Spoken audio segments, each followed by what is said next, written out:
to some far places. It's hard to carry on when you feel all alone.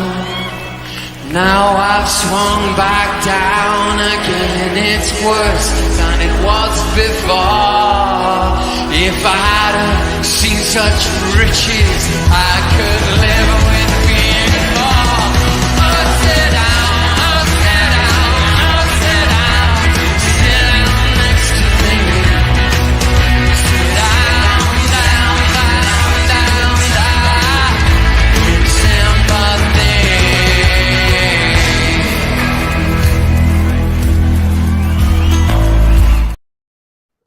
Evening, everyone. Tonight we have a new guest, Wolfgang. Good to see my friend. Of course, we've got Kenny Ken, our regular legend of the fan base. So, Wolfgang, I'll take your time out and introduce yourself. Tell us about your history of football and your team that you support and love, and the other team that you support and love. Well, yeah, thanks you for embarrassing me straight away, Jez, about that. In fact, I got two teams, but well, my name's Simon Rayner, or Wolfgang Division on YouTube. I am a Chelsea fan, but I have a family and a twin brother that is literally addicted to Arsenal. I've known about Arsenal since I was like 6 years old.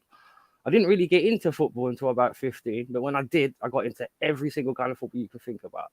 But the main reason why I became a Chelsea fan is because I'm a big fan of the colour blue. So when I was 14, 13, I just got like Chelsea because they were blue. Literally, that's the only reason, because Alan was a Reds man and I was a blue man. But the thing is, with the Arsenal players at the time, obviously they were a lot more successful than Chelsea at the time. You know what I mean? This is going back like 92, 93. This is just before like people like Dennis Wise had gone to Chelsea and all that kind of thing. But obviously, being around loads of Arsenal fans, there was always Arsenal games on. My brother was always watching it. My dad was a big fan of it, like with the Charlie George era and all that, kind of like with Frank Stapleton, the Sunderlands. If any Arsenal player, like fans out there, recognise these Arsenal names, and literally, I've just been addicted to football ever since. So I just dabble in it every now and then with myself. Like, hopefully, I just share opinions with everyone. I'm not looking to become a massive YouTuber, but I just like to have good convo. Fair play, man, and you're welcome on the channel. First time on here, Kenny Ken. Big up, everyone. How you doing? It's too hot. It's like sweltering down here at the moment. Well, you're near the sea. 25 miles. Yeah, you're not too far from the sea. I think what's happening is that your favourite time of the year, well, your less favourite time of the year is International Week. Yes. So you're not very much appreciative, and we just come from the high of the Man United result. I think people, if they watched a video of it or they went back into real time, I think their emotions would have been a lot different had it stayed 1-1. It's the same as the Community Shield. We get a last-minute equaliser, we win on penalties, and the whole, like perspective or complex of the game changes. And I think that's the thing.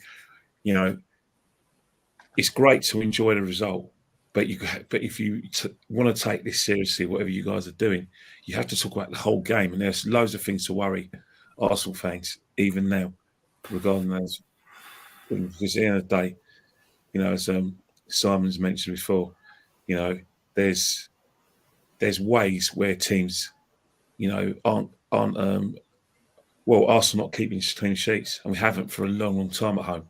So that's something that we've got to be concerned about with the Champions League coming along. Plus, also, let's not forget the big game against City, Spurs as well. We're going to get our asses whooped in a very, very spectacular. Don't say that, Ken, please. No.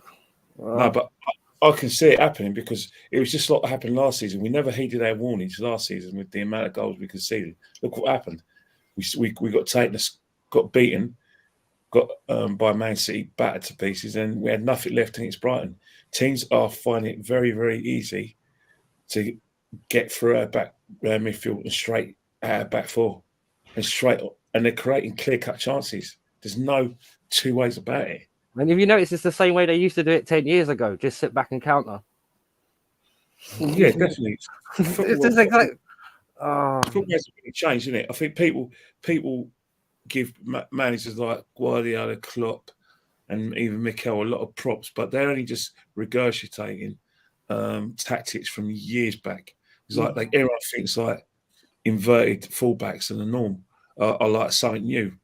Well, watch the World Cup in 2014. Philip Lahm was playing like that for Bayern Munich and Germany, but people think that these managers are geniuses. You know what I mean? Right back to centre midfield. Yeah. Yep. Spot on. So it's one of those things where, too much experimentation is going to bite us up the backside. Totally, we've seen it already. Before we get into the more of a chat, Simon, tell us give me your view on that Chelsea game at the weekend. I mean, it was pretty poor, wasn't it? Well, yeah, but the thing is, I don't know if I should say this or not, because I know certain Chelsea fans, they see it, but it's kind of been like Arsenal Mark II in that regard. Everyone's 21, 22, 23, trying to load a load of young players. They're trying to, if any Chelsea fan thinks they're going to win the league or whatever, be realistic, man. You signed 22 guys, like 23 guys over the last year, all of them ranging between 21, 19, 23. None of these are grown, what I would say, grown men. Between 25 upwards to 30 category of senior players would be the old expression. But I don't really see what Todd Brohy's trying to do. And again, why have you, similar to Arsenal in the respect of you spent 600 million, 700 million up to $1 billion, and you still haven't got what you would call a proper out-and-out striker, which is bizarre. You wouldn't think about that, would you? Arsenal and Chelsea spending 1.7 billion between them, and you couldn't tap up a good striker. Point. Very good point. That's weird. I don't know about anybody else in the chat if they want to have a say on that, but if I would have told you on FIFA or something that you spent 1.7 billion between two teams and you hadn't got a centre forward that can get you 15 goals a season, it'd be like, okay. It's weird how football is. It really is. No, I think what's happening is that managers like Thierry Henry basically changed the way centre forwards play to the extent that he ran his channels, he went into midfield, and a lot of his goals were goals that he created for himself, not in the sort of Ian Wright kind of way where Ian Wright turned and got on the shoulder, but he was a street footballer. Thierry Henry was just a brilliant footballer. Baller, yeah. To the extent they've always managers always prioritised false number nines, someone who or try to get goals from other parts of the pitch, which was very much a Man United thing. But I think with what Chelsea Football Club are going to say, well, we've got Nkunku, he's injured, long-term injury, then Lukaku didn't work out. So they also have spent. But I think what it was is that Man City showed us last season that you can win the league with false number nines, but you can win the treble with a number 9. Being complete. And I just want to, this is a good point from Macy. I read this morning that Pepe was basically advised to leave before it was too late.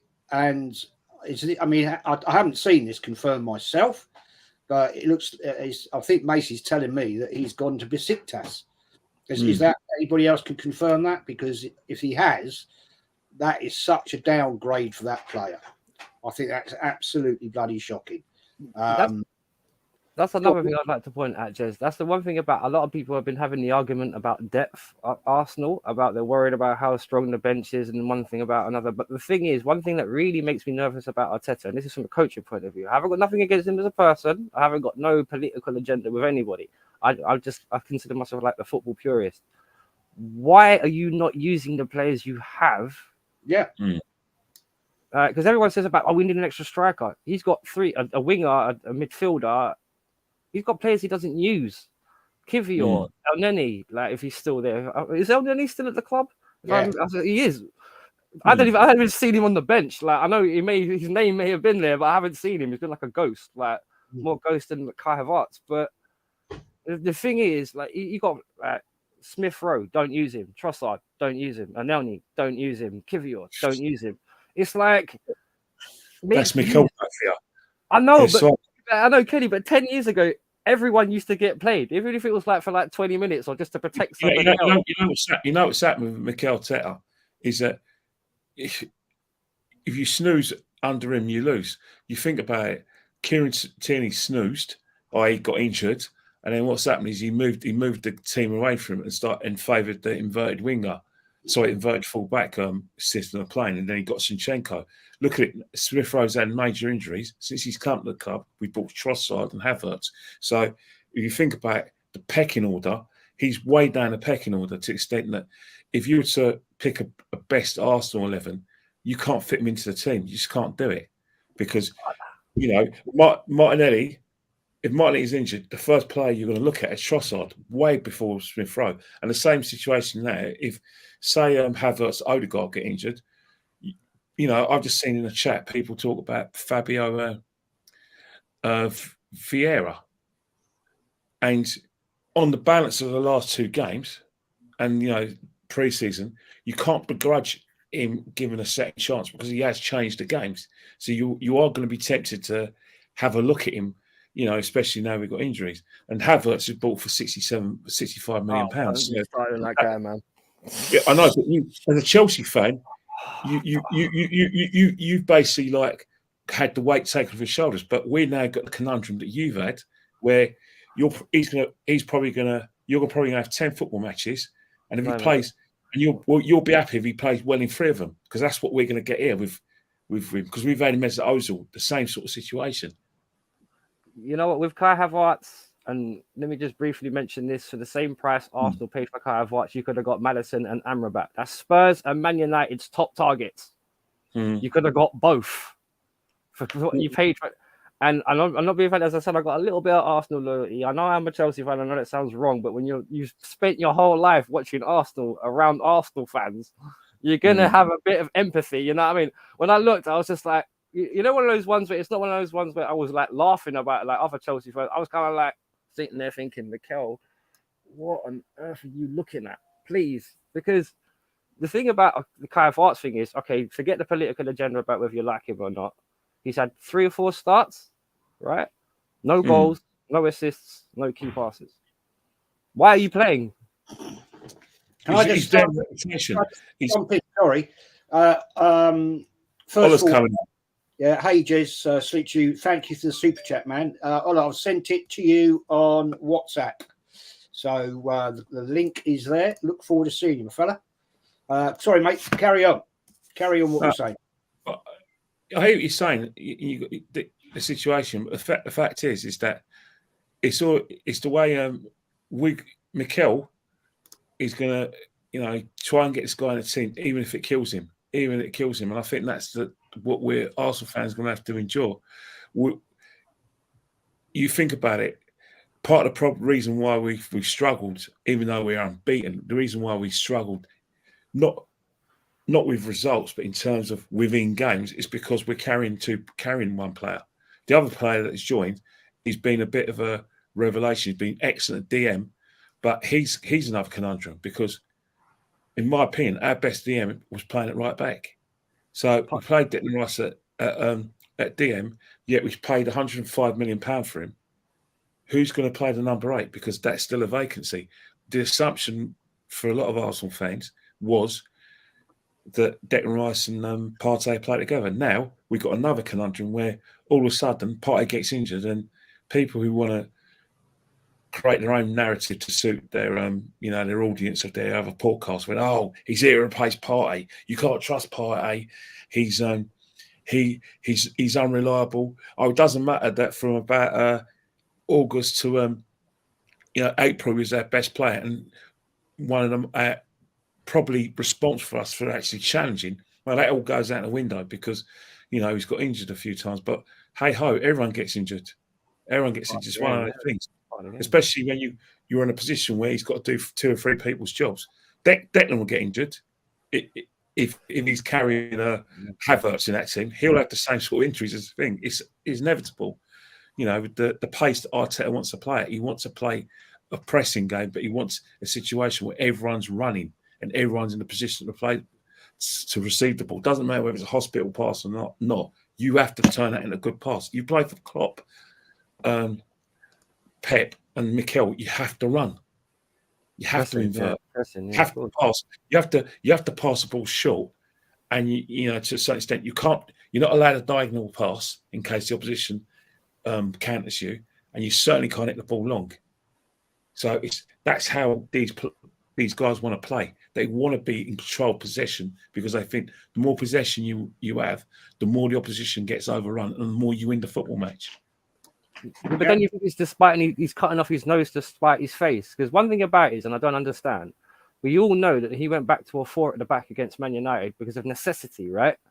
But how much better did the team look when Kai Havertz finally came off? Because like one thing about it is, and this is one thing I don't understand about Mikel Arteta, for a guy who's supposed to be a coach, you seem to completely forget that there's off the ball football too. Because I don't know about this. I do appreciate that like he wants to play an attacking style with the pressing, like you said, like the Klopps and the Peps do. And I know he's called a Pep clone, but realistically, he's not really a Pep clone because at least Pep understands the defensive side of football, where I don't think Arteta does. Because I was just talking with Jez about this off air. If you look at the amount of games, and I'm sure you can back me up on this, because at home games, the amount of goals Arsenal have started to concede at home is frightening. Yes. It's frightening. And it's true because if you go back to the last season, think about it from the Southampton game and the Brighton games onwards. Brighton scored 3, I think. Southampton scored 3. You come into this season, Fulham scored 2. Man United could have scored 2. Forest almost scored twice, all at home. And I've just mentioned 6. But that conundrum is because the reason why is because teams, if you press as high as we do, and because you're pressing, any mixed players pass, then what will happen? The turnover now in terms of modern play is so quick that you can get at a back four. Like for instance, you think about how we conceded chances. You think about the conundrum of our goalkeeper. If you saw Nana, he was having a lot of time on the ball. He was distributing. He was given to the nearest Man United player. There was no chance of Man United getting countered because they played a slow build-up. Now you look at Arsenal. Our goalkeeper gets the ball. He can't play out the back. So he's basically kicked the ball straight to the opposition. From a few passes, Martial's got two clear-cut chances, and Rashford's hit the post with the rebound. Now, that all came from Ramsdale. So if you look at it right now, teams are playing us at the Emirates are going to look right. We've got a couple of weaknesses here. Ramsdale can't play at the back. If we press and win the ball back when they try to pass it in midfield, we know that if one of our players runs and he makes a run with the ball, if I can have people running off down the flanks and one player being a decoy for those runs, you know that when we're on our heels, that's when the chances got great. Look at the goal against Fulham. Look at the chance that Fulham created. Look at the counter-attack from Nottingham Forest. Look at the chance Man United created because of they're able to get through our midfield and straight out back four. Look at although Ramsdale makes great saves, look at the situation where he's part of the problem because he can't his distribution is basically a hopeful punt out of danger, but he gives the ball back to the opposition. Hence the fact that I don't understand why he's still our number one. It's not personal. Mikel's big on goalkeepers' possession. He's been tracking a goalkeeper for 3 years. What is Ramsdale still doing in goal? Exactly. Number 2 at best. Totally agree, Kenny. Hi, Ola. It's Ola is in the house. Hello, mate. How are you? Great to have you on. First time. I can see this guy twerking for Tommy Asu, man. He's funny guy. Wolfie, you got jokes. Man. I see your jokes. Yeah, but big up, Jez, man. Thank you for bringing me on, man. No, I've been trying to get you for a while. And thanks to Lee for passing on the details. We chatted last week. And yeah, mate, it's great to have you here. 2 new guests tonight. And that's always good. And we've got the legend that is, of course, Kenny Ken, my partner. You got my big unks. Yeah, well, Kenny's my partner on a Wednesday night. So I want to ask this question. I'm going to come to you, Ola, as you just joined us, man. This whole nonsensical situation, right, that's going on with Pepe. Rumour, negotiations going down. Besiktas are apparently trying to do a deal. I mean, I don't get this, man. We're already a weakened squad because we've let Tierney go. All right, Rob Holding. Yeah, I'm not sad about that. He had to go, right? But we've let two other defenders go, right? Pepe, decent midfielder in my book, and we're letting him go. We've lost Partey. We've lost Jurien Timber. Mate, make it. I don't understand what's going on. I really don't. I mean, our season started especially with the signings that we made. It looked a tiny bit promising, especially with Timber. I was so sold on Timber. Just watching what it was like in preseason, really, really impressed for him. Hence, my crazy U-turn back to Tomiyasu after one fucking game. But that's another story because I did disown him, but we're back again. Yeah, I saw you on the stream doing it, man. It was so funny. It was so funny. Yeah, I'm shameless like that, man. I'm shameless like that. So we now have the situation with Pepe. People that's been watching yourself, Lee, Big Gonks himself, our situation with not just Pepe, but with Tierney as well, because I could almost put Tierney in the same situation that Pepe was in. You know, they were playing players that were not even specialists in those positions, and they're playing those guys over people that are like players that are like specialists in the set positions. So when players like Tomiyasu is coming in over Tierney in a left back situation, or we've got a left winger coming in a right wing position in terms of Pepe, you know your numbers are the writing is on the wall for you. And I thought, okay, there was rumors that Arteta was going to do a U-turn on Pepe, try and integrate him back into the fold. And I thought to myself, I was saying this to Lee. I said, boy, I don't think that's happening. Arteta's never really took to Pepe. I mean, never given him a chance, really, did he? You got to look at even on that All or Nothing documentary, just a little passing comment that he made at Pepe in front of the whole group said to me, no. I don't think Arteta's never really took to him. And Pepe is a maverick sort of player. Arteta is a control freak.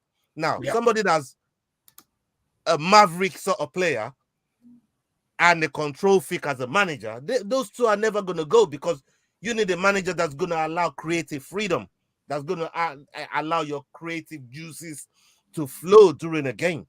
And that's the sort of manager that probably Pepe will flourish under, you know. But he's never going to get that under Arteta, because Arteta, as we see, is almost playing the game with the lads on the pitch. You know, he's getting bookings. He's got more bookings than the players on the pitch, if you ask me. You know what I mean? He's playing the games just as much as the guys on the pitch. So Pepe was never really going to survive the Arteta horror show. So in a way, I'm glad he's looking to move on for his own career, because I like him. I did like Pepe, and I just feel like we almost ruined his career, if that makes sense. And that's just because of how he's been treated at the club. Some people say, look, maybe it wasn't really putting in training, it wasn't impressing, or whatever else. I've not heard any kind of disciplinary issues, particularly with Pep. Not like we heard with Aubameyang or with Lacazette punching of Cedric you know, we've never heard anything like that with Pepe. So I just didn't understand it. It's the same thing with Tierney. Like, it still baffles me that, you know, players like Tomiyasu, Cedric, you name it, Zinchenko, that's admitted that is a terrible defender. This guy went on Rio Ferdinand's show and admitted it. admitted it. That I'm terrible at defending, but we're still persisting with this guy, you know. So these are the sort of things that makes you pull your hair out when it comes to players like Pepe or even Kieran Tierney. But I do want to say this. The way that what I'm seeing this season, especially, look, injuries is dictating a lot of things for us right now. Because I guarantee you, if when that Partey was injured for that Man United game, he would have played right back. That's what I was just saying. I was just saying. And this is the thing that's what, because everybody is all happy and we just beat United. Things look like how we're supposed to be, and players are in the right places, but we're still finding ways to squeeze in Havertz. But for me, Arteta is gonna live and die by this Kai Havertz situation, because we've seen it with Willian. He persisted for an entire season, knowing Willian was playing shit week in, week out, playing rubbish every single week. Willian only scored 1 goal for us in the season that Arteta told him he wanted to win the Champions League in the first 3 seasons. Willian saw it wasn't happening, and he cut after 1 season. He mutually terminated his own contract because he didn't see it. So, and I fear, I don't just feel, I fear that we're going to go through the same thing with Kai Havertz. But on the subject of Pepe, I'm glad that Tierney has found the solution for his career, and I hope Pepe finds the same for his career, because these are fantastic footballers, and we just haven't used them right. Totally agree, man. I mean, very well said, well put. I'm going to come to you, Kenny, on the same question, man. Pepe, he was our record signing at £72 million a few years ago, and now he's outed. You know, just not wanted, not part of the family, didn't even get a squad number. That's pretty poor in my book. But what do you think, mate? What do you think? Well, nothing surprised me.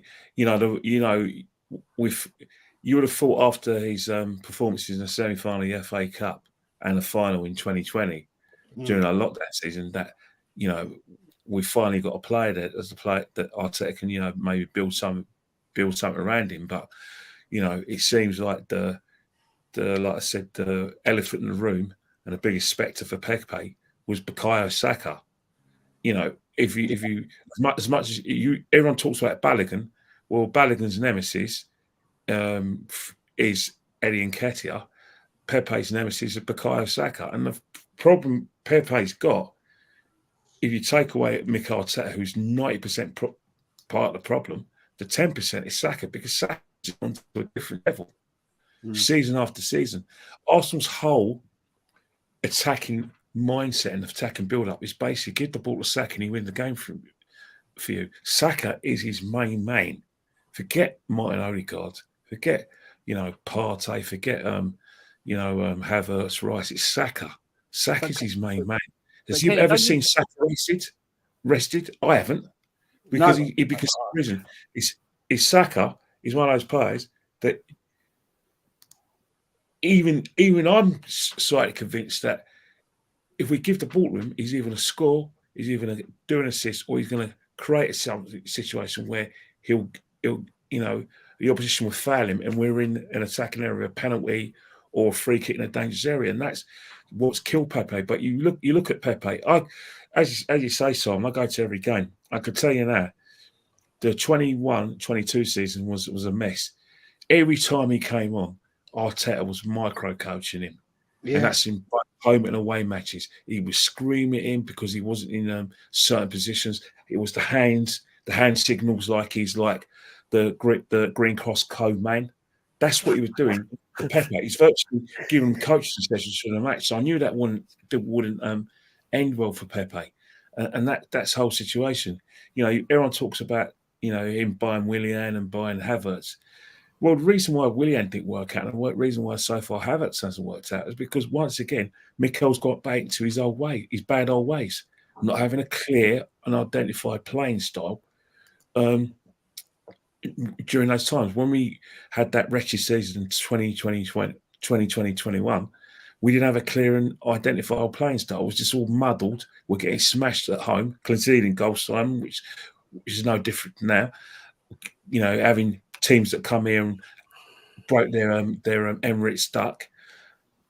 Now we've got the same situation now with Havertz. We haven't got a clear and identified playing style in order to suit him or within the team. So what's happening is that 1 minute Havertz is taking the ball off Ramsdale, then he's in the midfield, and then he's running into Eddie's spaces, and that's what's shining like a beacon, trying to fit players who you've personally purchased yourself into a team where you're trying to fix something that isn't necessarily broken, and that's the whole conundrum. As long as Pepe, as you say, Ola, had to get away. He was never going to play for Arteta. He's everything Arteta, Pep, and Klopp will not like. They want you to be like athletes off the ball, even if you don't have it. They want you to be able to stop counter-attacks, do your defensive style of the game. Like Party, right back. Yeah, Pepe would have been brilliant under Wenger in the early part. Oh yeah, he would cooked under Wenger, and Unai Emery, if he got rid of the chip on his shoulder he had about him, he might have cooked under him. But the problem is that Arteta is very, very specific. He has made it abundantly clear who he wants his team, who he doesn't. Changes. He's a very, very fickle manager to a lot of his players.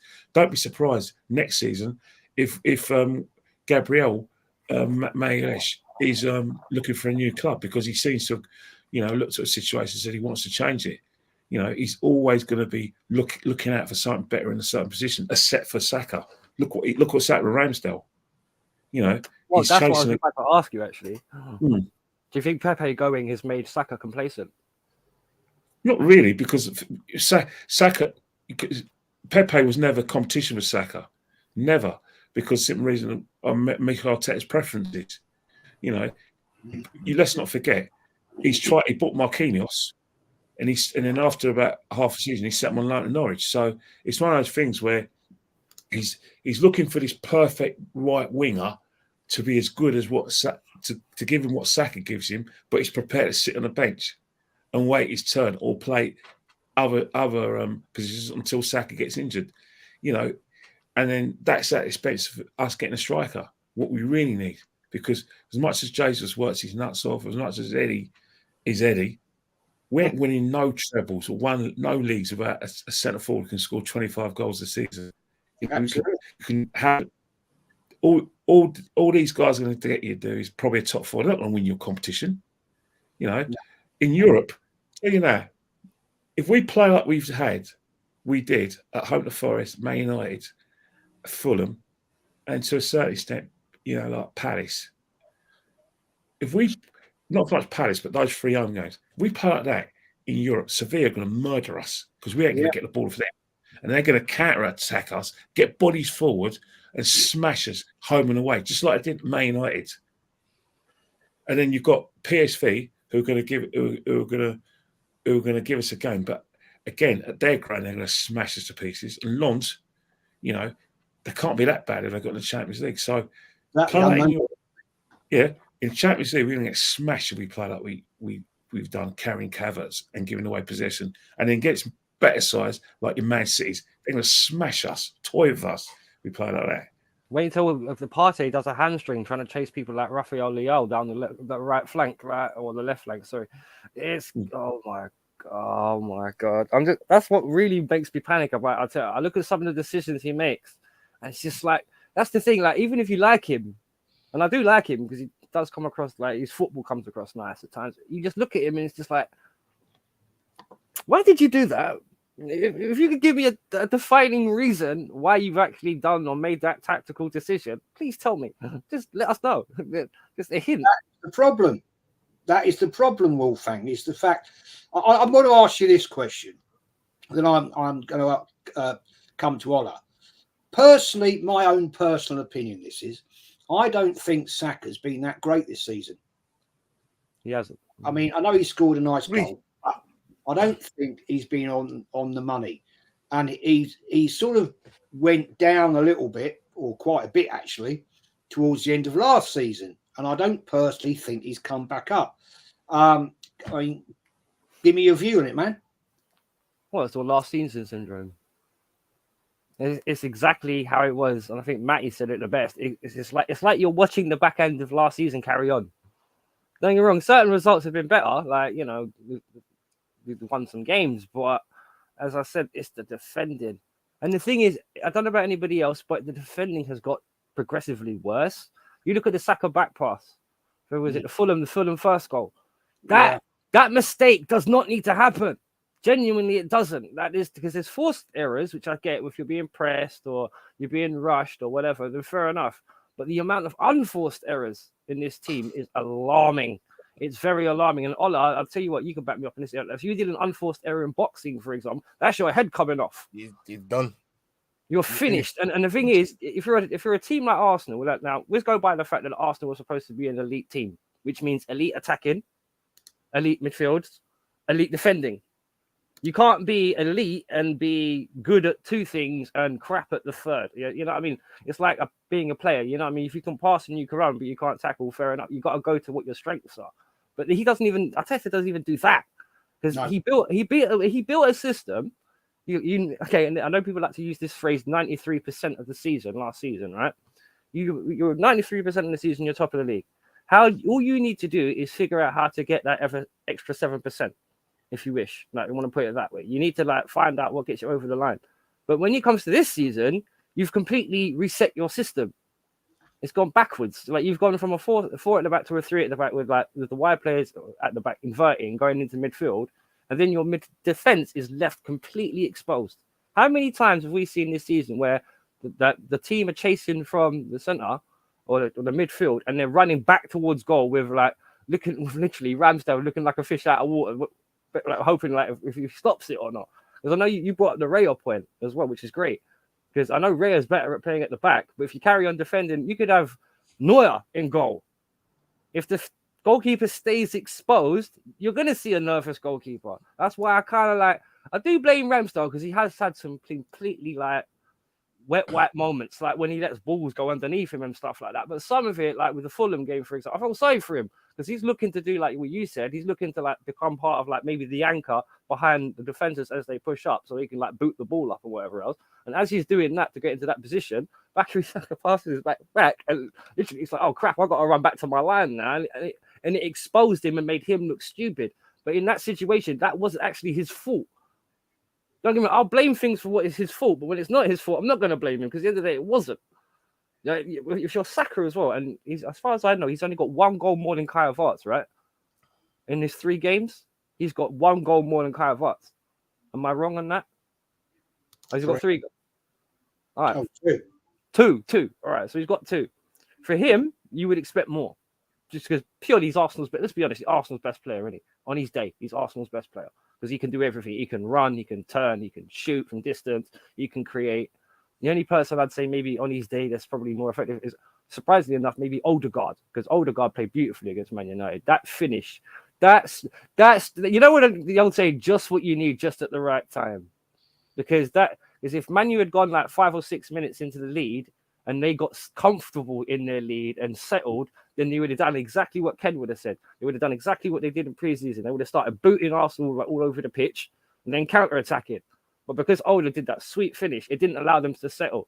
And of course, when they got Slabhead and Johnny Evans, how did Man United got Johnny Evans and Harry Maguire at the back now? I don't. It's a thing of beauty. You know what? I tell you, that's exactly what I thought when Fabio Vieira and Jesus came on, and you just thought, yes, you're going to see some quality entertainment. Bill and Penn, the flower pot men. Blah, blah, blah, blah, blah, blah. That's what I call them to at the back. Evans and Maguire. Bill and Penn, the flower pot men. Because all you can do is plant them in the box in front of him, and that's just hope. Because they're not mobile, they're not quick. Evans is defensively aware, but he's slower and older than what he used to be. And I know for a fact Johnny Evans is 10 times a defender than what Maguire is. He's just a concrete block. You hope he can get in the way. You hope he don't. If he plays for England, he plays in the middle of a 3, so he's not exposed as much. But ultimately, the guy's just a concrete slabhead. That's what I don't rate him at all. Not as a footballer. Not at all. No. Ola, Same question to you, man. I think Saka is not on the ball at the moment. I've watched him every game, and he just looks a little bit jaded right now. And I don't know. Is he unhappy? Is he? I mean, there's certainly not a lack of confidence. But I honestly believe we're going to come on to that in a minute on a different player. But I don't think he's 100% right now at the moment. He doesn't seem to be firing all cylinders. What's your view? Yeah. Look, for me, I've said this on multiple shows, even when I'm on stream with Lee, and I believe I'm a big believer in every single position. Everything in life can be improved. Everything in life needs competition. Everything in life needs to be kept on their toes, right? Because when people start resting on their laurels, and I'm not saying Saka is, because in Saka's case is slightly different, but some of it might seep in. But when you know damn well that if you're fit, regardless of your previous performance, you will get picked. When you know that for a fact. That's bad. Yeah, it's bad. As an elite player in an elite club, trying to win elite, elite silverware. You can't have that. You cannot have that. You have to have somebody behind you that's gonna Push. Put the fear of God in you a little bit. That if I mess up, this is what's gonna happen. This person is gonna come in, just like Ramsdale's just got with Raya now, like Martinelli got with Trossard. I still don't think Jesus has that competition because Eddie is no competition for Jesus, right? And in certain positions in the team, I feel like the one that needs that extra, and this is why when we got linked to Mohamed Kudus, I was begging so bad that this could just be what Saka need. This could be the rocket that's gonna make him sit up and say, okay, if we're gonna pay this much money for Kudus, and look, Arteta's tried it with the Marquinhos and the resigning Reels Nelson. Saka ain't worried about none of that shit. Saka don't give a fuck about that. He don't care. He knows that man ain't getting in over him. Yeah, of course. Unless he's injured. But if he's fit, regardless of his performance, whether he's dropping 2 out of 10s or 9 out of 10s, he knows those guys ain't getting in front of him if he's fit. He needs that competition. And the second thing as well, Arteta needs to learn to sit Saka down. At least, I don't know, regardless, depending on what games and the availability that comes about, sit him down, let him recover, because the amount of games that Saka plays for Arsenal and England is ridiculous at that young age. It's maddening to me. And it's going to get worse as well with the Champions League. The amount of games that he's playing is crazy, and no wonder his form is getting jaded, and his form just fell off the cliff towards the back end of last season. And I was calling that. Me, Lee, we were one of the people that like I'm seeing it and I'm saying, bro, this guy needs to sit down for at least 2 games, a couple games. Go sit him down. But then, who are you gonna play? Exactly. And that's the $1 million question. And because Saka knows that's the case, he knows he can go and drop a 2 out of 10. He knows he can drop a 5 out of 10, and there will be no repercussions for it. Ola, would you drop Saka for Trossard? I would. And play him on the me, right instead? In my eyes, I've said this time and time again, Trossard for me is the most technically gifted player we've got at the club. Me and Matty have been banging on about Trossard for the last 2 months, man. Today, he's the most technically gifted player we've got at the club. And I'm not saying, forget Saka and just play Trossard, but you could sit Saka down for a couple games. Yeah, let him get himself back. Give him food for thought, and say, okay, you might think Trossard is only useful for the left. But if you don't fix up, we know Trossard can play on the right and he will take your spot. But sit him down for a game, sit him down for a couple games. If Trossard impresses and you don't bring Saka back in straight away, he starts to think, oh, maybe my spot.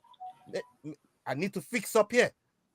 I need to start bringing 7 and 8 out of 10s every game on a more consistent basis. But right now, Saka don't have that worry. It doesn't.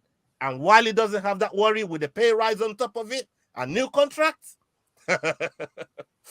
come on, guys. You know, this is what we're gonna get. So for me, and this is not all Saka's doing, because Saka doesn't pick himself. He doesn't pick himself. Oh, he's been put in that position. Again, all road leads back to the manager. Oh, Arteta, yeah. Bad management, man management. I want to come to Kenny on this, Kenny. You know, you're at every game, yeah, and so you actually see. I mean, what we sometimes see on the TV is not always what you see at the game. We all know that from the games we've all been to. So, Kenny, give me your honest opinion of how you think Saka. I mean, you've been Palace, Fulham, Man United. You've been all the games so far. So you've seen him actually on the pitch.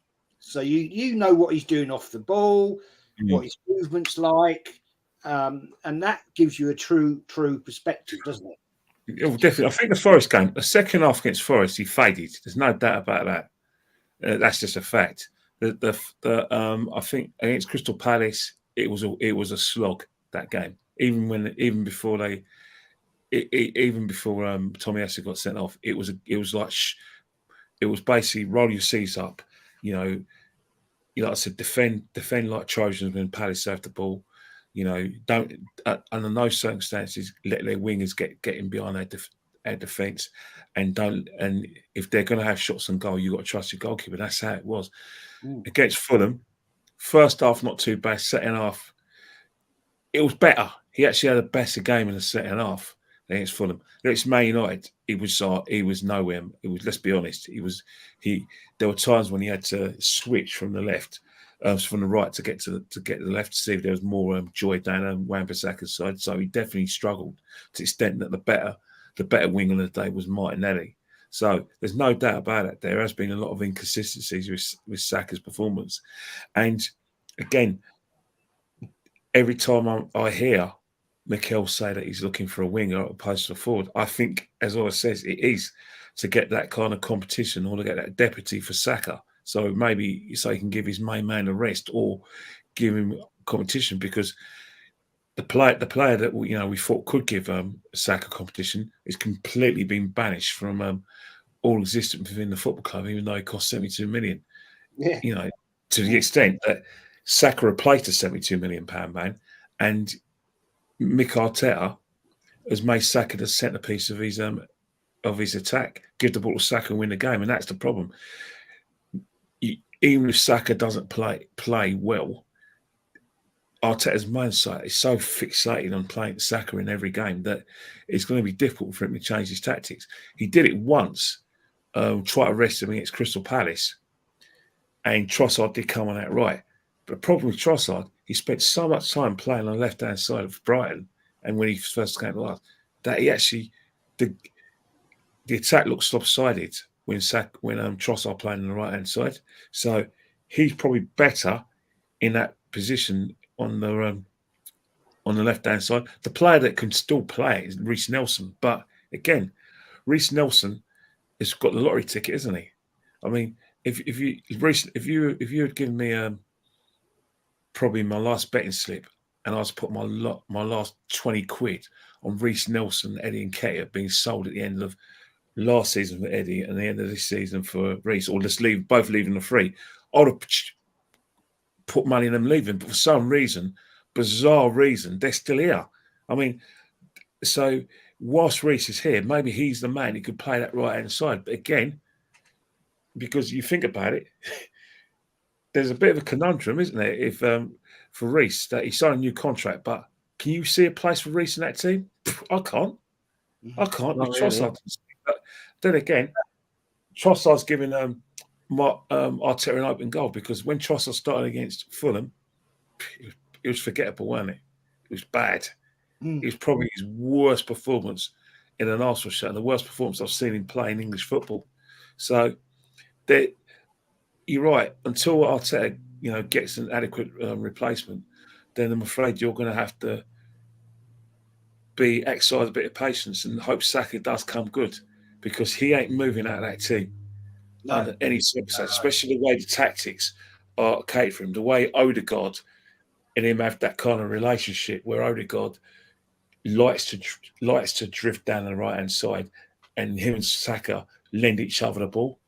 Odegaard doesn't particularly like to go down the left hand side. He can do it, and he has been able to do it, but you always associate Odegaard from cutting on that left foot and score. Either having shots from 25 yards or shooting when he's in the box. I've just got an example. You only have to look at the Spurs game away from home. Saka gets the ball on the right hand side. He holds onto the ball until Odegaard makes that run. Then he lends him the ball, gives it back, and then he gives it back to Odegaard. Bit of space at the top of the fence, 25 yards, boom, bottom corner of the net. So again, it's one of those things where he's not playing well, but in terms of that cohesion, that attack, him and Odegaard on that right hand side, I just can't see Arteta just wavering from that. He is so stubborn. His blind spot is Saka. Saka's like, I'm surprised Saka didn't move in with him. The amount of loves he gives to the guy.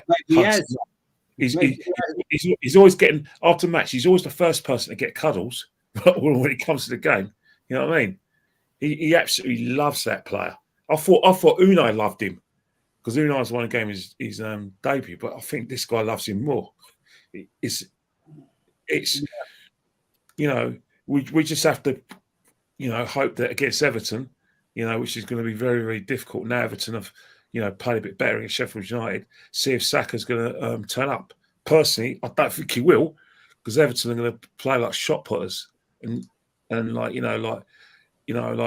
big athletes. So it's going to be one of those games where it's going to be sink and swim. You're going to need players to run up the seas. But you're right, Saka scored 2 goals, one a penalty, one a great goal. We need much more better for him.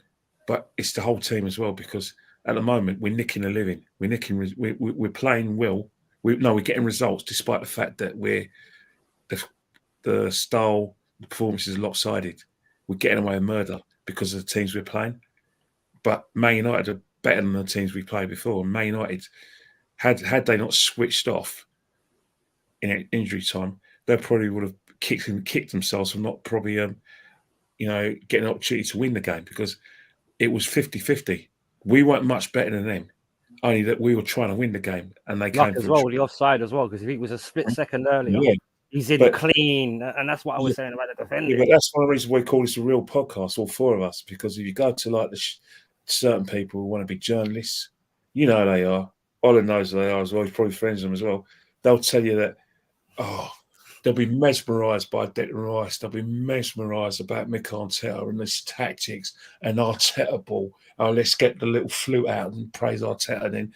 And let's send a text to Nick Ramsdale to see if he covered my text. Hello, Nick. Nick, can I call you Nick? Come on, show. Right, rubbish. That's why we do the real thing here, because we say it is. You know what I mean? And I think what the situation is that we're going to get an arse whipping that we've all of us have seen coming, but the players haven't, because you can't play like that. No. And get away with murder. We're going to be playing better teams in Europe, the Champions League. Let's not forget, we're a big club, the 3rd biggest club in the country. But when it comes to the Champions League, we're nobodies, because we haven't been there for 7 years, and the competition's got better. Yeah, it has. More since we've been away.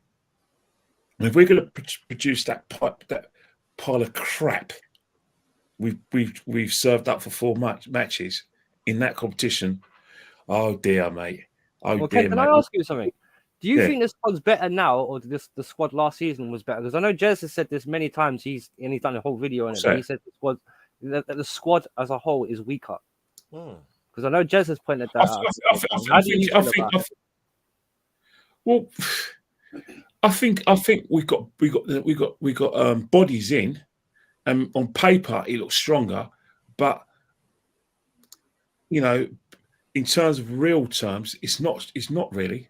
Especially, it's still short, especially if his player gets injured. I mean, everyone's having a panic about Timber being injured.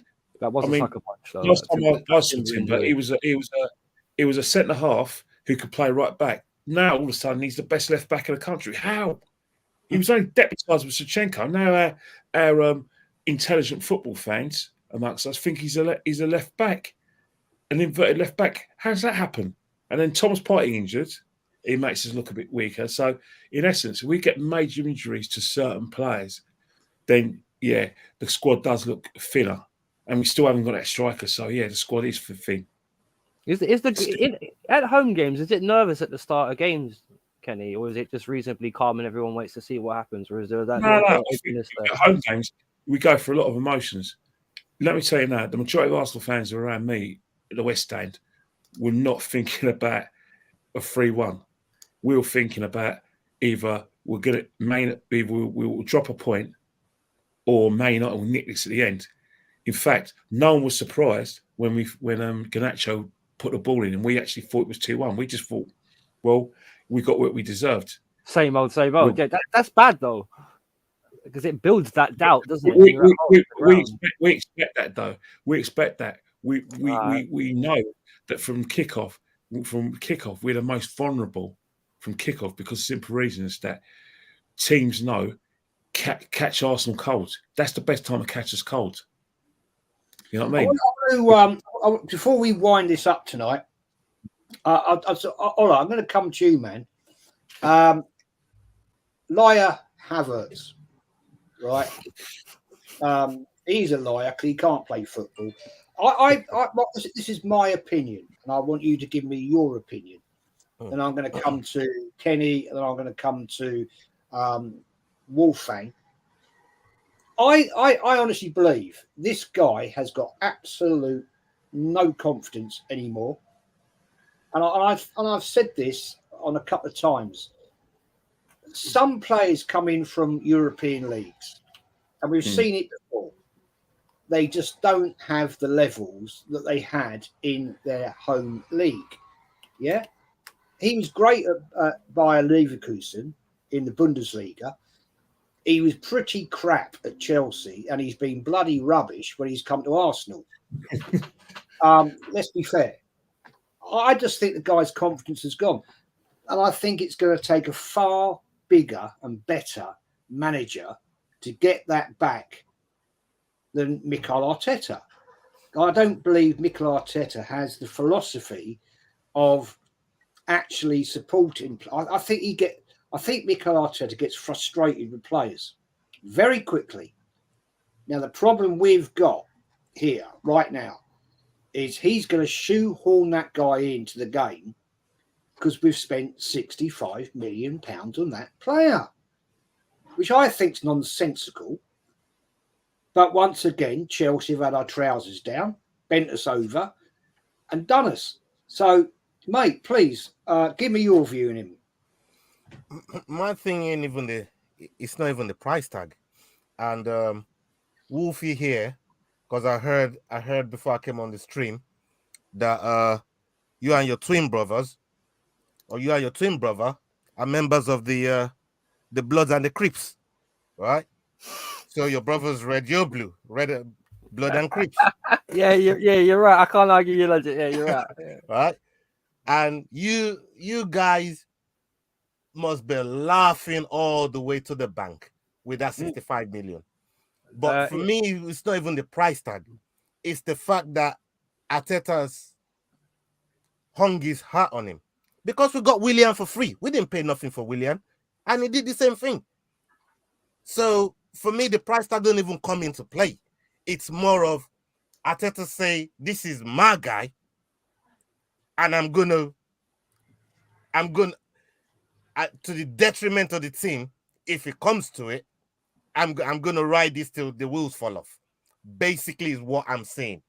Unless we see some kind of miracle, which I'm not holding my breath for, Arteta is going to stick with Kai Havertz here, and Kai Havertz, like you said, his confidence is not there.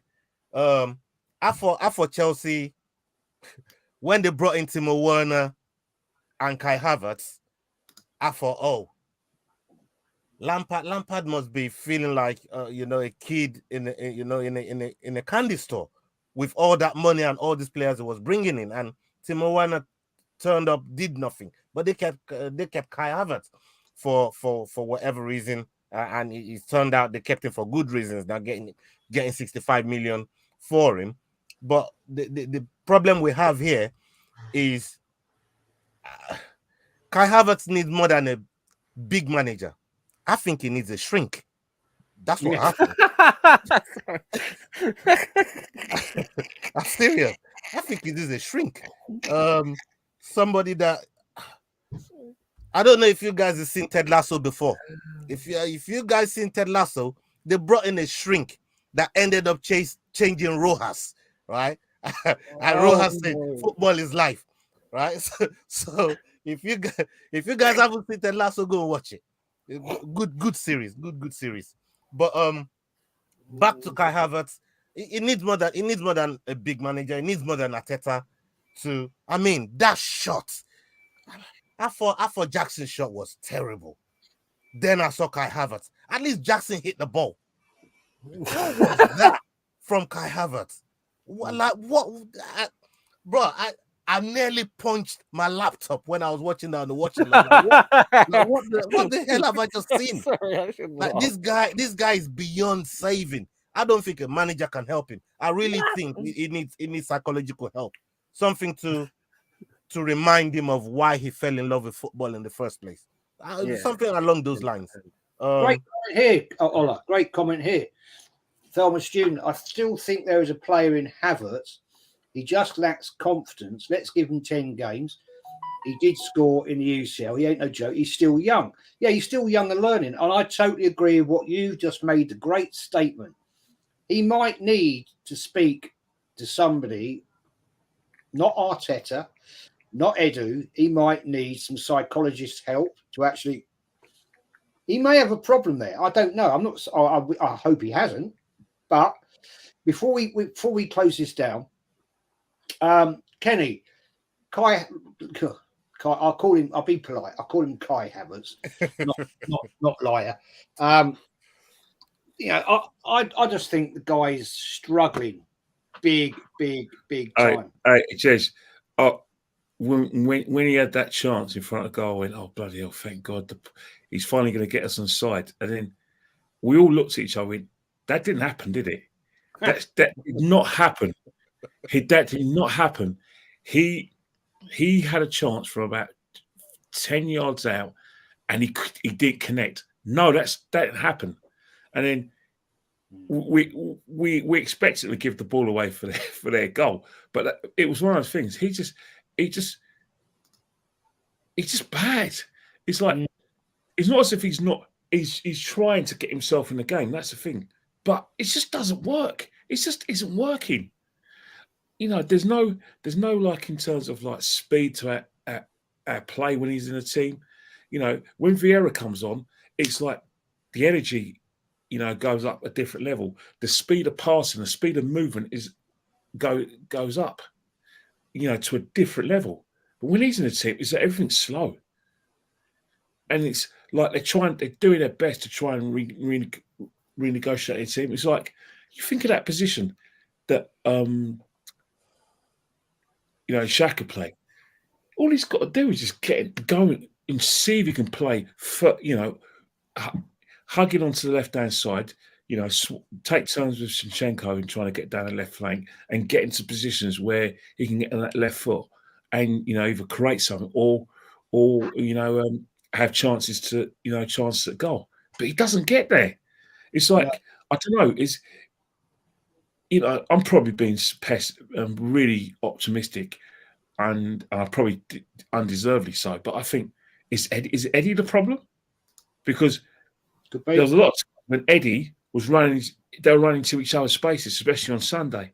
I noticed a bit of that in the games I've seen. So is he the situation? Would he be able to play better football with Jesus, where Jesus doesn't just stand still? He'll go down, he'll try and go in the midfield to create an extra body. He'll go down the left, he'll go down the right, and he'll play off the shoulder, and he'll play with his back to goal. I don't know what. I'm just trying to work something out for the guy, because what I've seen so far, I can't see him surviving at the club unless he plays in that jacker position and stays there, and he plays alongside our good friend Jesus. But that's clutching at straws. That is clutching at straws. It really is. Because I've got no confidence in him at all. No. I know he's going to play every game because of his price tag, but I just don't see us playing good football when he's in the team. I just can't see it. Well, it proved. I mean, that miss was worse than the skills challenge. Worse than the skills challenge. Yeah, the volume. Yeah, oh my Lord. Terrible. Sorry, Lord. I just think. I mean, I said it on. I think it was. I was with you, Kenny. I did it on Lee's show. When you start with 10 men in a game, which we were doing with Havertz starting, you're up against the wall. As soon as he's off the park and Arteta switched it up, look what happened. We played intensity, fire, and Man United suddenly thought, what the fuck? They brought on Maguire and Evans, who, I'm sorry, are just absolute clueless. And all of a sudden, we're on top of the game. And, okay, yeah, it was late in the game, but we got, we won the game. We got the 3 points. Wolfgang, I want you give me your, independent view. I mean, we bought him from you, right? So, thank you very much. I hope you're enjoying the money. I'm hamburger from McDonald's, man. But, give me your view on him, man. Now, okay. One thing about Kai Havertz, okay.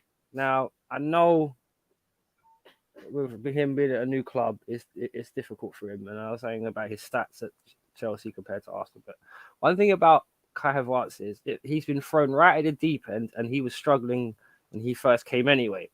Now, if it would have been done where, how I'm not sure if you said it a minute ago, but he was an Odegaard backup, it might have been better. Bring him in, bed him in slowly, give him half an hour here, half an hour there, let the boy get his confidence up. Same thing, actually, it could be done with Saka right now, the reversal. Bench him for a little while, maybe give him 20 minutes in the end of a game, let him find his feet again, let him find his flow. Because the one thing about it is, and obviously, this Ramsdale and Kai Havertz particularly suffer this. Whenever they make a mistake, that's the first person anyone will say. It's either Ramsdale or Kai Havertz, one of the two. So, right, he did this and that and the other, or he did this, that, and the other. And the thing is, and that's another thing about the fans, opposition fans will get onto Arsenal fans about, you guys have got Kai Havertz, you bought Chelsea rejects, blah, blah, blah. But the thing is that makes it sting about Kai Havertz is you have another player that was signed in Timber. Now, it's like chalk and cheese. Because if Kai Havertz had got injured for 8 months, no one would bat an eyelid. No one would give a fuck. No one would give an absolute shit. And he'd be like, oh, yeah, look at this great new left back we got. Oh, what about that Deadwood from Chelsea? I wonder what will happen with him when he comes back. Maybe he might get some minutes here, might get some minutes there. But I like this Timber guy, though. But because Timber's got injured and the price tag, and then you see who else who's been bought for 65 or underneath, like I said earlier, with Maddison and Amrabat, that's Tottenham and Manchester United's top targets. You could have bought both for what you paid for Kai Havertz. Yeah. You could have bought both. I'm not even joking. Even in Man United's deal, for Amrabat, when his loan finishes, you can sign him on a permanent for 21 million. You could have got both. And Maddison's output going forward is better than what Kai Havertz is. And obviously Amrabat would have been great competition for Rice because he's cheap as peanuts compared to what other central. Look at Cancelo for my team. Now, a lot of people are like getting like, I've had a couple of people with my friends bantering me about, oh, Caicedo versus Rice. You got to remember, Caicedo's 21. He's a kid. Mm. Rice is 24. He's okay. It may not be the greatest European title in the world, but he's a European champion. There's differences. You expect more from Rice than what you do Caicedo. And the thing is, a lot of people think, oh yeah, well, can Kai Havertz be the Xhaka replacement? You've got your Xhaka replacement in Rice. Don't play. Just put Rice and Partey together at the base of the midfield. Let Odegaard, Saka, Martinelli, Trossard, whoever you want to let go in attack, and you can keep that defensive pivot there as well, and you can switch because obviously Rice can go forward, and I know for a fact that everyone knows Partey's got a goal at his foot. Because that was that long shot he scored last season. I can't remember who it was, but he scored a beautiful twice. Spurs and Forest. Yeah, they were both long shots, but they were beautiful, like long shots. I mean, they were like. Yeah, you know what I mean? So they can like do the jobs that they're given if you play them in the right positions. And that's another thing that's frustrating, because another thing that boils your blood about Kai Havertz is you kind of see him as the reason why Arsenal have moved away from what works, if that makes sense. Because obviously everyone says that he's shoehorned, but if you shoehorn him in a way where maybe it's one or the other between him and Odegaard, then maybe that's fine, okay, because you still got your base there. If Kai Havertz has as long as he can keep the midfield ticking, because he's not as good a passer as Odegaard, not even close. But maybe he can do a similar job as in he can just keep the ball ticking over like a Jorginho. He doesn't have to be special with it. Just keep it going. Make sure you don't make a mistake. Just slowly build yourself up into the team. And the fact that Arteta's put him in there so fast, it's kind of like the old saying, you've thrown him in at the deep end, knowing that he can't swim. You need to take like you said, Ola, about getting him a strength. The boy needs to go back to scratch. And that's another thing about modern football fans that I don't understand about modern players as well. Because back in the day when we were all young, growing up, you either liked football or you weren't involved in it because it wasn't that special. Like back in the day, you were either completely dedicated to the game, not like these days we're playing. Oh, it's just a job. What do you mean it's just a job? Yeah. If you don't like it, why do it? Because back in the day, to become a footballer, you actually had to enjoy the game. To become a manager, you actually had to enjoy the game. 70s, 80s, early 90s, you actually had to be interested in football to get it. Because you look at the football like Kai Havertz compared to midfielders back in the day like Roy Keane or a David Rocastle or a Michael Thomas. Here you go, Ken. There's a good question for you. What would Michael Thomas look at Kai Havertz and say? Where's this guy? Michael Thomas would look at Kai Havertz and said, "Jesus Christ, how much would he think I've been worth?" Yeah. 100 million. Yeah, exactly. But that's the thing about the Kai Havertz. It's everything about him is reputation, always has been. And in Germany, they see him as this generational talent. In a way that they saw Mesut Ozil. Only Mesut Ozil got to play for Real Madrid, although he played his best football for me when he was at the Smart too. But this guy, since he's come to Chelsea, again. Is he living off that goal in Porto 2 years ago to win the Champions League? Because, since then... He has got a big goal in his boot, but the thing is, he's just not consistent enough with it. Well, no, not at all. But I see games at Chelsea, I was watching TV, and you look at him and you think, bloody hell, man, he scored a couple of goals today. He looks really good. And the next time went, where was he? I was at a game... I've been to see Chelsea and Arsenal play last season, 1-0. It was like one of the worst games I've ever seen in my life, but we just got the odd goal. The game when it was a 4-2, where we won, he was just the Kai Havertz that we see now. He was nowhere. He looked clueless. But that's why I don't understand why Arteta's putting him in the deep end. You need to protect him, ease him back in, because that's a great point you just said there. Because you already know he's done bad at Chelsea. That's why you've been able to get him. Because if he's right, he's supposed to be this generational talent, and you've been able to buy him. Regardless, you need to. Where's the coaching from Arteta? You know what I mean? I know people say he's a coach, but where's the actual coaching? If you know what I mean, where's the? That's a chat. That's a chat for another day. Guys, I'm going to wrap this up. I just want to say, straight after this show, go and log on and watch TJ Warren TV. TJ's on there, man, with Connor. It's always a great show. They're great people, great hosts. So go over there. smash up their likes and absolutely smash their subs. They deserve it. They're great people and absolutely love them. I've been on that show many, many times. It's always good fun. Great content. Before we wrap this up, Wolf Fang, I want you to shout yourself out. Where can we find you, my friend? You can find me Wolfgang Division on YouTube. I'm looking to start a few more like football conversation projects, but more generally speaking, because I adore football, so I want to have like player chats and stuff like that. Some gaming as well, but I'm going to start looking to like do more live streams and see if I can put more content out there in terms of just general discussions, because I like to hear what other people have got to say, so I'm going to be working towards that when my arm gets better. But yeah, there'll be things coming from me, and I'll keep everyone posted. But if you want to find me and just catch up with me, I'm Wolfgang Division, obviously on YouTube, or you can catch up with me on Instagram, link on my channel. And I'm always open to talk football with anyone because I genuinely do love it that much. So, top man, mate. Thank you for coming on. Thank you for having me. Yeah, you're welcome back. I have to say, the panel tonight has been exceptional.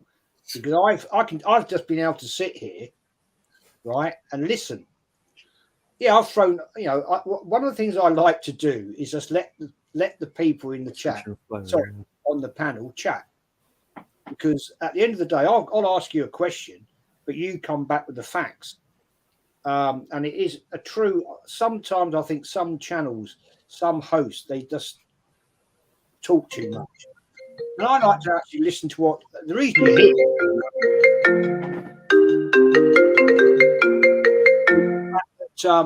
That's Wenger wanting his money back. People in my family should know the rules. Don't ring me when I'm on a podcast. Well, it happens, man. I had somebody ring me. Luckily, I had one on silent. But yeah, I mean, it's a great panel tonight. I mean, true facts. Absolute real talk. Thank you, Ken. Thank you, Ola, as well, for chatting with me. I appreciate that. Much obliged, by the way. Thank you very much. There's no bullshit in here. What we talk about is the real ones. Kenny Ken, as always, mate, thank you for coming on. Next week, Wednesday, is with Kenny and Lee. And I'll get somebody else on to join us on that. Ola. First time on my channel, man. Thank you so much for coming on. When you stream with Lee on your watch-alongs, it's absolute class. It is. It's funny. It is. Class. Mate, shout yourself out, please, and I'm going to come back to Kenny. Yeah, man. It's fantastic honor, even being on the panel with you, being on your platform, and thank you for the invite, man. I was pretty elated when I got the message from Lee that Jez is asking for you to come on the channel, man. So I said, yeah, man, Jez, well, you ain't even got to ask, man. You know what I mean?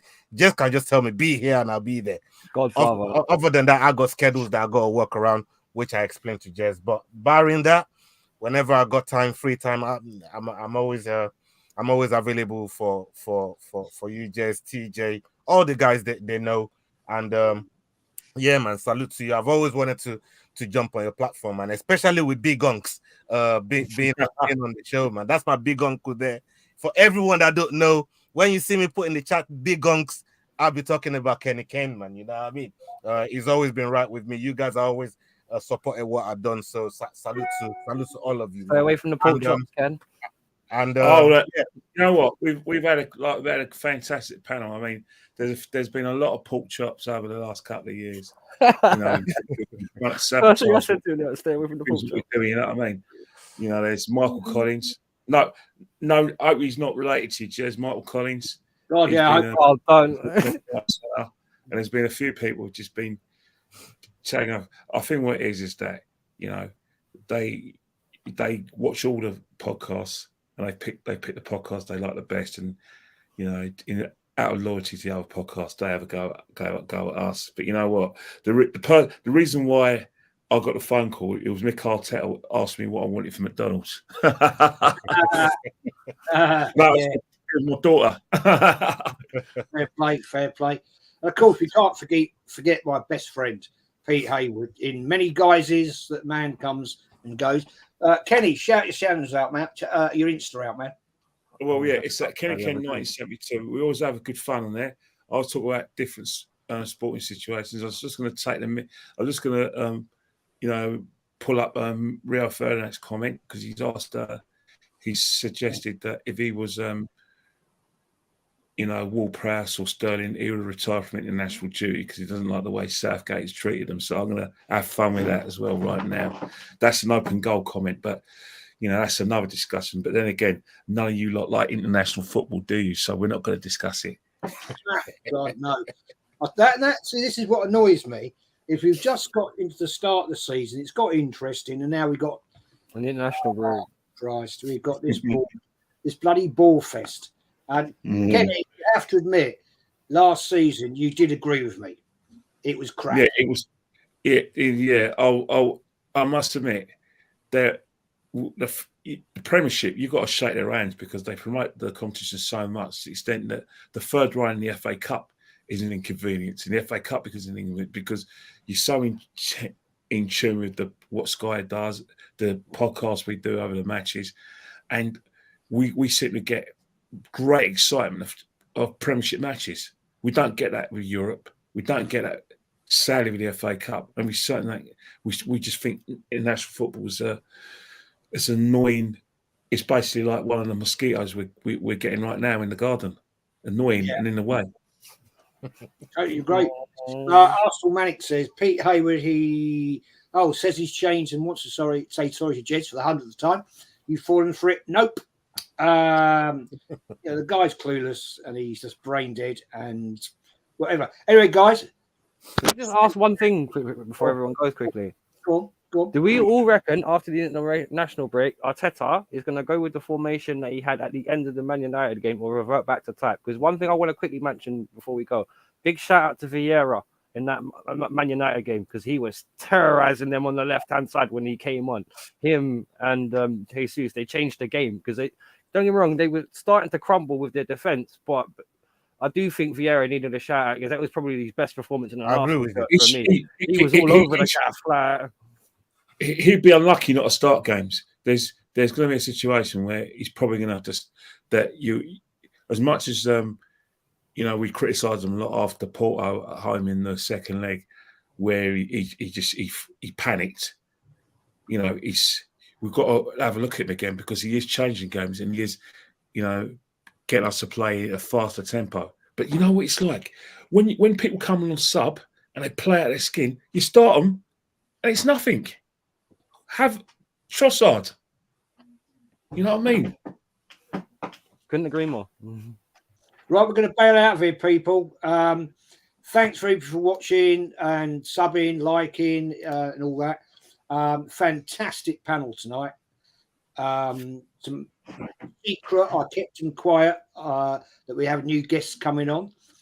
Ola kept it even quieter than I knew because he didn't tell me. Mate, Ola, thank you very much indeed. Wolfgang, thank you, mate. We'll get all you guys back on very soon, always. Kenny Ken, who's my brother on a Wednesday. Thank you, guys. I will do the outro. 100%. I'm always going to make Wednesday. The only time I won't be able to make it is if Arsenal playing. If there's exactly. An Arsenal match. Simple. Absolutely. Like vlogs. I wouldn't do that because I'll be watching as well. So, we'd have to mix it up, change it. But that is what we'll work around that one. But everyone in the chat, thanks, ladies and gentlemen. Thank you, everyone. And take care. See you soon. I'm doing the outro, and we are out of here.